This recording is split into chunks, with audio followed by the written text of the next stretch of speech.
Okay then, so now the database is up and running. So as you can see in here, under status, it says available. So that means my database is up and running. So let's click on this one. So MySQL database, it's the name of my database. So in here, we can see a summary, right?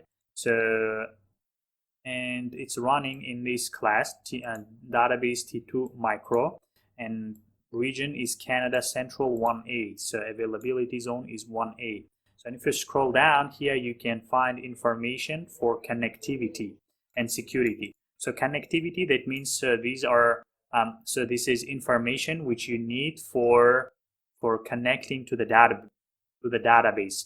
So the first one is endpoint. So this is a URL, right? So if you want to connect to this database, you need to know endpoint. So this is a URL, in other words. So you need to use this one, and it accepts requests on port 3306. So you need this one as well. And also you will need username. So in my case, it was admin, and password. All right. So, and then you can get connected to this database, and then you can perform your operations. So for instance, you can populate your data, in other words, upload your data, and then perform some queries like what you need, etc., etc. So if you want to build a web application, then your web application can connect to this database and then just use it. So basically that's it. As you can see, it is very easy. So now how can you delete this one? So how to delete this database?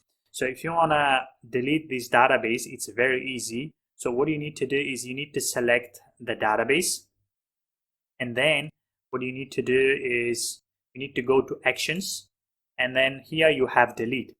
So you just click on that one, and then it says, okay, do you want to create a final snapshot? So that means, do you want to create a backup? So just if you want to just restore it so you can use that snapshot. So in my case, I'm not interested in the snapshot, so that's why I will just uncheck it. And then here it says retain automated backup, so I don't want that one.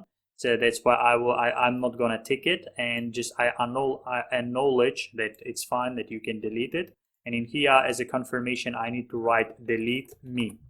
All right, so that's it, and just click delete. And then just as you can see, it is deleting this database instance.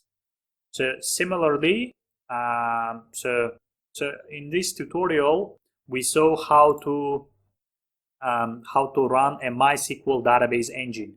So similarly, if you want to run another type of database engine, so you can do that one easily. So instead of MySQL, you just select other database engine. All right, so and then it's gonna be up and running, and then you can use your applications and etc. just to connect to this database, and then it will be ready to serve you. So basically that's it. So it might take just a couple of minutes to delete it. So it's still deleting. So basically that's it, and I will see you in the next one.